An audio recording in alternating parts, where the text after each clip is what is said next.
Good day, ladies and gentlemen. It's Friday, and once more, welcome to your midday bilingual news on Info TV. For presentation, I'm with Raïssa Ngba. Bonjour, Raïssa.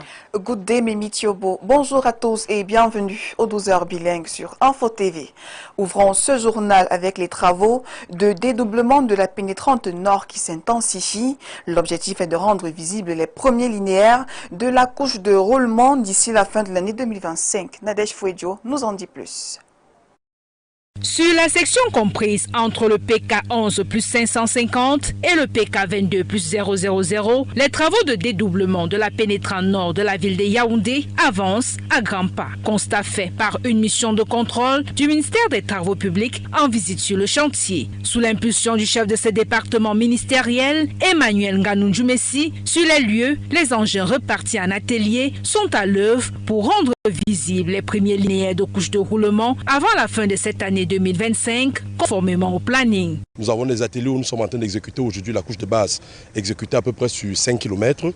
Et la couche de fondation également, vous avez pu apprécier, on a à peu près 2 km qui seront couverts d'ici peu avec la couche de base. Développé sur 22 km, au 1er décembre 2025, c'est près de 5 km de couches de base qui sont déjà réalisées, tandis que 2 km supplémentaires sont à préparation. En ce qui concerne la couche de roulement, on pourrait avoir les premiers kilomètres bitumés sur cette route avant la fin de cette année.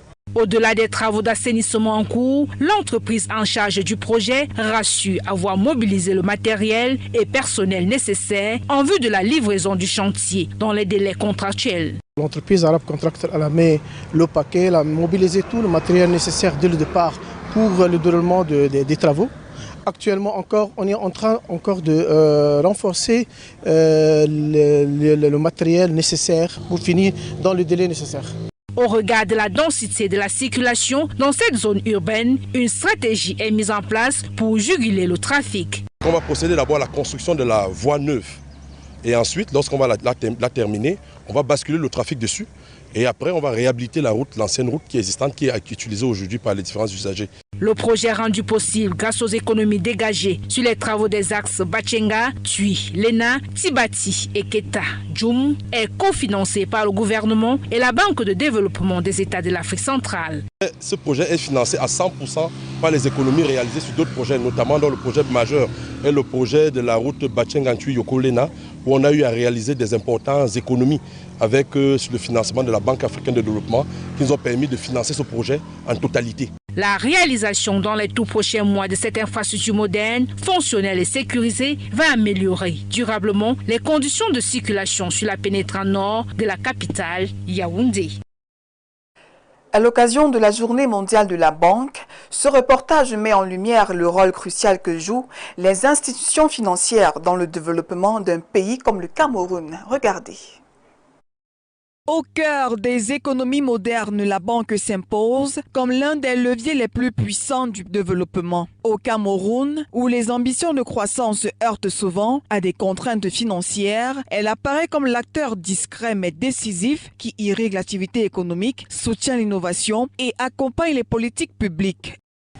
La banque, par son rôle d'intermédiaire financier qui consiste à collecter les fonds auprès des agents à capacité de financement pour les mettre à la disposition des agents à besoin de financement, contribue au développement d'un État comme le Cameroun. Dès les premières lignes de la croissance, elle finance, oriente et soutient les dynamiques économiques qui façonnent l'avenir du pays. Les infrastructures, l'appui financier, l'inclusion financière font partie des piliers qui contribuent au développement du pays. Le premier levier, déjà, c'est le financement des grands projets.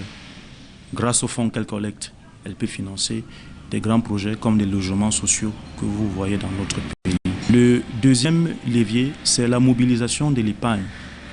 Avec les fonds des déposants, ces fonds sont parfois empruntés par des organismes internationaux, par l'État même, pour soutenir sa politique économique. Indispensable à chaque étape du progrès, la banque reste un levier majeur pour impulser et soutenir le développement durable d'un pays.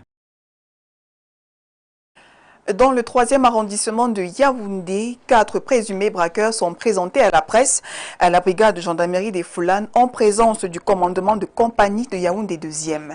Laurent Patrick Ambara nous en dit plus. Ces 4 individus sont de présumés spécialistes dans le braquage à l'arme blanche. Ils sont accusés de s'aimer la terreur au quartier Foulane, dans le 3e arrondissement de la capitale. Leur dernière victime est cette sexagénaire qui retrace l'horreur vécue le 19 novembre 2025. I was sleeping in my room. Time was 1:30. Je dormais dans ma chambre vers 13h30 lorsque j'ai entendu frapper à la porte. J'ai ouvert, pensant que c'était ma fille, mais à ma grande surprise, un garçon est entré dans la maison. Il tenait une machette et lorsque je me suis levée de mon lit, il a posé ça sur mon cou. Il n'y avait pas de lumière dans la pièce parce que je dormais. Donc, je ne pouvais pas le voir clairement. Il a exigé que je lui donne de l'argent. Le lendemain 20 novembre, une plainte contre inconnu est déposée à la brigade territoriale des Foulanes et une enquête ouverte. Après l'interpellation, ils ont été suffisamment exploités avec l'accord du haut commandement de compagnie et sur la directive du collégium également. Et on a réussi à mettre main sur les 4 personnes. Ce qui a été emporté par le braquage, il y a des bouteilles de gaz domestiques, il y a des écrans plasma, il y a une importante somme d'argent. C'est l'occasion d'appeler les populations à plus de collaboration avec les forces de maintien de l'ordre. C'est l'occasion pour nous de dire à la population de toujours nous faire confiance et de mettre à notre disposition toute information digne d'intérêt. Nous allons rapidement nous mettre en mouvement et les résultats comme ceux-ci seront toujours visibles. Présenté à la presse ce 4 décembre 2025, les infortunés dont l'âge varie entre 18 et 35 ans seront traduits devant les juridictions compétentes pour répondre de leurs actes. And we will remain on that line as 4 robbers were presented to the press this 4th December 2025 in Yaoundé at the Efulan Gendarmerie Brigade at the presence of company commander. Details with you, Jessica Nziwo. These 4 individuals are suspected specialists in armed robbery. They are accused of spreading terror in the Efulan neighborhood in the 3rd district of the capital. Their latest victim is a woman in her 60s who recounts the horror she experienced on November 19th, 2025. 2 days ago, I was sleeping in my room. Time was 1:30. But I saw my daughter came and knocked my door. I opened, I thought that she's the one. I saw one boy came, enter the house and take a cutlass. As I got up, I was sleeping, I got up in my bed. I stand.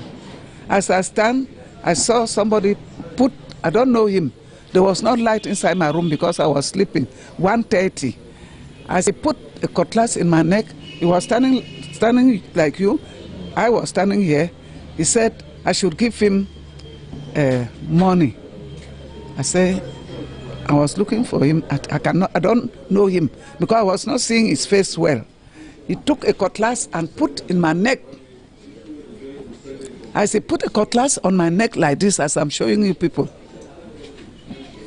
I was confused. I don't know how to make any statement. I told you, I don't have money. I want to go and urinate. As made like that, I want to piss.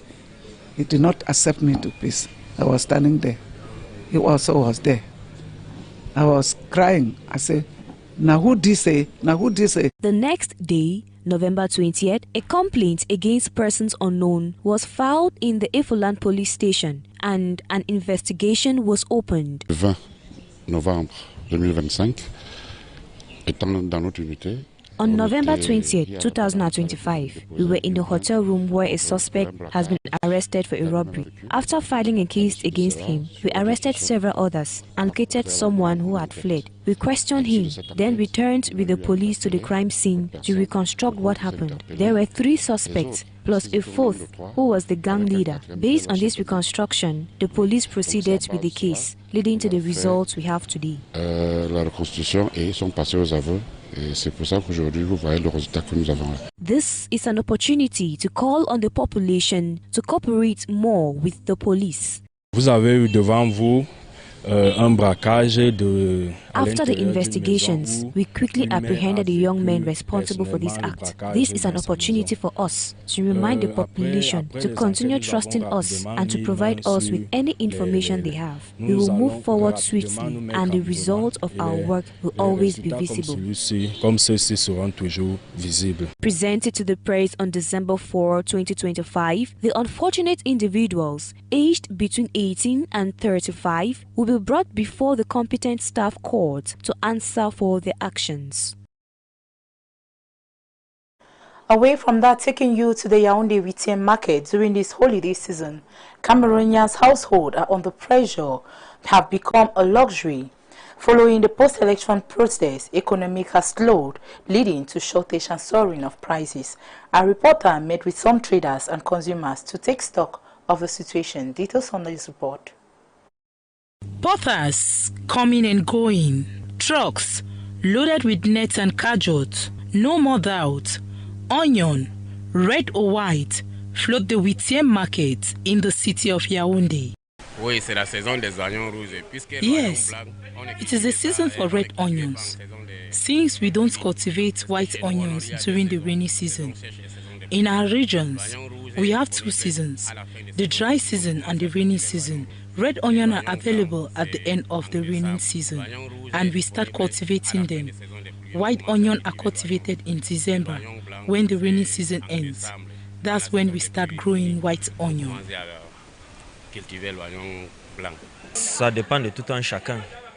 It depends on everyone.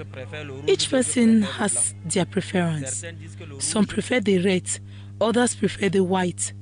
Some say that the red discolored the sauce, and some says that the white is better. So, you know that everyone has their choice. Here at the Huitième market, onion consumption varies according to preference for some. For others, it is white, cap white. Je préfère les oignons blancs. I prefer white onions because white onions is better. It's good. During this holiday season, the supply of onion in quantity is assured. And as the backbone of any country, the banking sector plays a vital role in shaping the future of nations. On the International Day of Banks, they recognize that essential contributions achieving sustainable development goals. Details on this report. Celebrated annually on December 4th, the International Day of Banks highlights the essential role that banking systems play in supporting sustainable development. A nation's economic largely depends on the strength of its banking sector. Banks serve as the backbone of any country, operating not only as custodians of national wealth, but also as facilitators of financial resources needed to drive economic growth. Giving insights into how banks contribute to national development, a banker elaborated on this. The general public need to understand that banks are beyond transactional level. What do I mean? Because generally we said banks accept deposits and then give loans to the general public, which if you want to go critically, it is more than that. What do I mean? Because banks don't only accept deposit and grants loan, but banks help in other ways. Firstly, yes, it accepts deposit and grant loans. The growth of a country is often ties to the support of its banking institutions. What about the growth aspects? What do I mean by growth? Roads, infrastructure, creation of schools, both private, public, hospital. If you want to look at it, we will come back to the assistance of banks, because most of these, they get finances or funding from the banks to develop these things I have mentioned. By driving financial inclusion, efficiency, and innovation, digital banking plays a vital role in a country's economic development. Today we have digitalization. You can sit at your home, you access platforms at your convenience thanks to digitalization, which is the help of banks. Today we have what we call mobile banking apps. With your phone, you can be able to access your account, you can be able to do deposit, you can be able to do withdrawal. I think that is development. On the International Day of Banks, we recognize the essential role of banking system in shaping the future of nations, underscoring their significance in achieving sustainable development goals and building a more resilient economy. Dans la ville de Douala, les consommateurs des produits et services de communication électronique ont été sensibilisés au cours d'une journée porte ouverte organisée par l'Agence de régulation des télécommunications pour le littoral et le sud-ouest. Edmond Fautué, compte rendu. Protection des consommateurs, construit ensemble une société numérique de confiance, thème central de la journée porte ouverte, première édition organisée ce 3 novembre 2025 à Douala, à la délégation régionale de l'Agence de régulation des télécommunications. L'objectif était atteint, on était un peu réservé quant à la participation citoyenne. Mais on a été heureux de constater que les principales administrations étaient là, le ministère des Postes, le ministère de la Communication, l'Antique, l'ART, les associations de consommateurs et les principaux opérateurs ont été représentés. Au cœur de cette sensibilisation massive sur les produits et services de communication électronique, les consommateurs expriment leurs inquiétudes. C'est un honneur pour nous d'avoir été éclairés sur certaines questions que les consommateurs de téléphonie mobile se posent au quotidien. Ces différents problèmes-là qui minent vraiment notre société et empêchent le développement de la téléphonie mobile dans notre pays. Les responsables des opérateurs de la téléphonie mobile présents apportent explications et solutions. Il y a un certain nombre d'exigences réglementaires qui sont demandées aux opérateurs pour la qualité de service et le régulateur procède au contrôle régulier. Mais on a constaté qu'il y a également d'autres facteurs qui impactent la qualité de service comme l'énergie, comme la problématique de la fibre optique, comme la problématique des interférences de certaines fréquences radio et câbleaux sur les opérateurs. Donc le régulateur s'est engagé à veiller à ce que les investissements qui ont été pris par les opérateurs soient respectés pour que la qualité de service annoncée par les opérateurs soit celle qui est perçue directement par les consommateurs. À leur tour, les présidents des associations de protection des droits des consommateurs militent pour une agence de régulation des télécommunications indépendante qui monte en puissance, capable d'être plus efficace.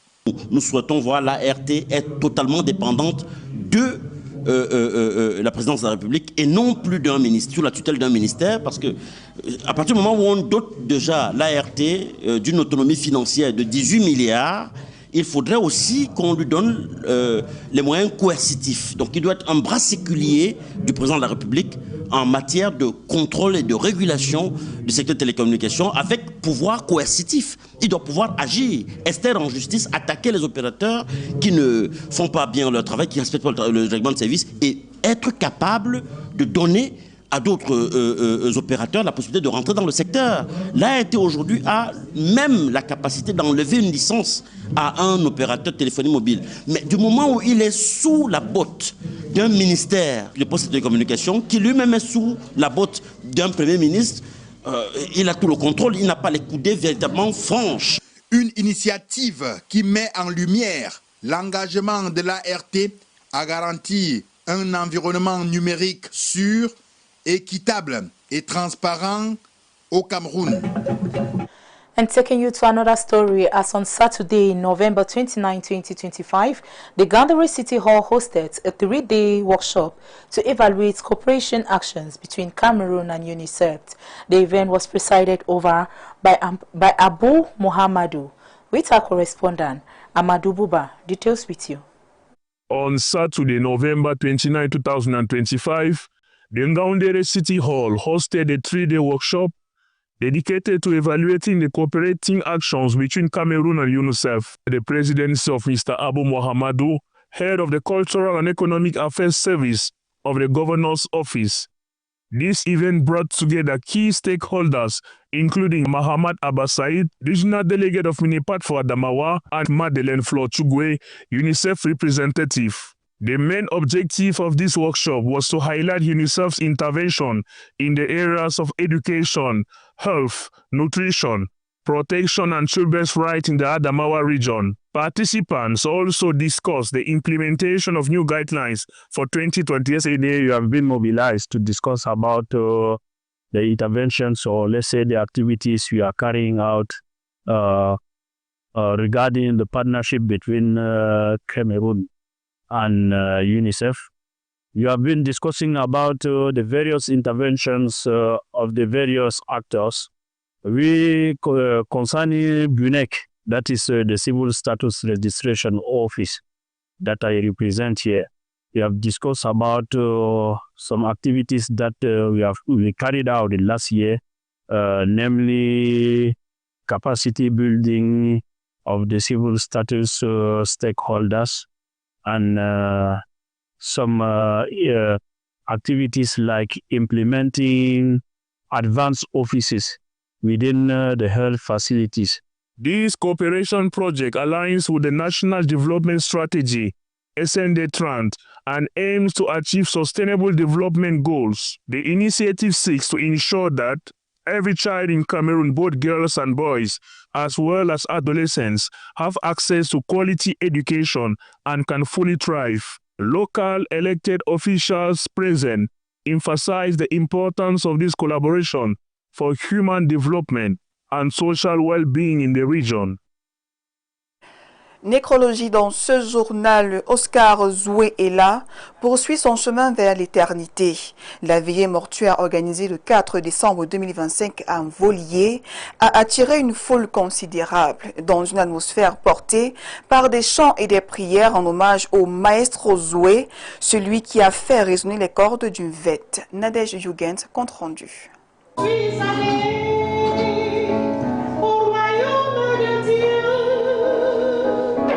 De la maison Nazareth à la basilique Marie-Reine des Apôtres d'Omvoli s'élèvent des louanges.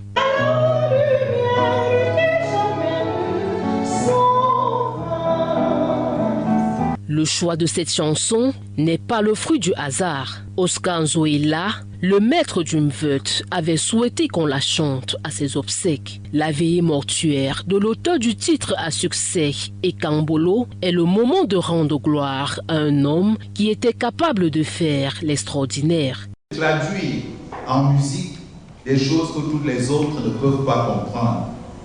Comment ne pas penser en regardant ta dépouille mortelle? Comment tu as rendu du Handel dans un esprit totalement petit en faisant plutôt un charrecan. Pour l'archiviste de l'archidiocèse de Yaoundé, Oscar Zouéla avait l'art de mêler du Handel avec la sensibilité musicale des premiers chanteurs en langue béti qui, dans la grandeur de leur sacerdoce, avaient pu découvrir que la parole de Dieu pouvait aussi se dire dans nos langues et avec plus de bonheur. Et alors, nous avions le bonheur de t'entendre chanter, d'entendre ton bec résonner dans la basilique ou à la cathédrale, quand il y avait les étrangers et que tout le monde pouvait se taire pour entendre ta voix résonner et parler de Dieu dans ces belles langues qui sont les nôtres. Nous pensions alors que tu allais être éternel, mais malheureusement, nous nous rendons compte que chacun de nous aura un jour. L'abbé François Xavier Olomo formule le vœu que ces mélodies soient pour ceux qui restent un guide de chevet dont la foi et l'amour constant envers Dieu. Si donc nous sommes restés à écouter la mélodie, puisse notre cœur être transformé par la présence plus profonde de Dieu dans cette mélodie, pour que cette mélodie soit le chemin qui nous entraîne vers l'éternité. Zoëla. Rentre donc dans la maison du Père, ton vêtement en main, pour chanter ses merveilles, pour chanter sa gloire sans fin, sans plus te retourner en arrière.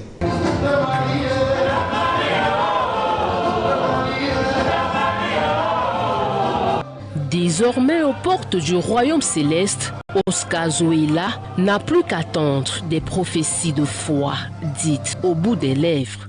Il faut tout attendre de Dieu. C'est ça la grandeur de l'artiste, car il dit l'indicible dans des mots que personne ne peut comprendre.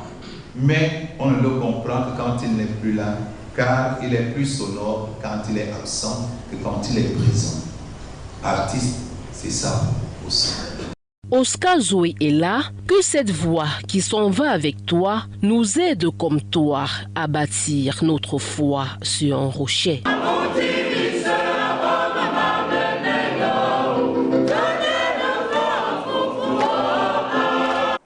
Away from that start note, we take you to the re-elected FECAFOOT president, Samuel Eto'o has paid a courtesy visit to the headquarters of the National Commission Council this December 4, 2025 in Yaoundé to discuss on strengthening cooperation ahead of the upcoming African Cup of Nations.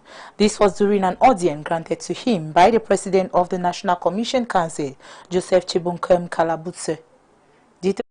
The re-elected president of the Cameroon Football Federation, Samuel Eto'o, has paid a courtesy visit to the National Communication Council as part of effort to strengthen collaboration ahead of the upcoming African Cup of Nations. The meeting took place this December 4, 2025 at the National Communication Council headquarters in Yaoundé, where both institutions discussed strategies to improve communication and national support for the African Nations tournament. He wanted to pay a courtesy call on me and to just express his concerns about where they are going to the next couple of days, the African Nations Cup.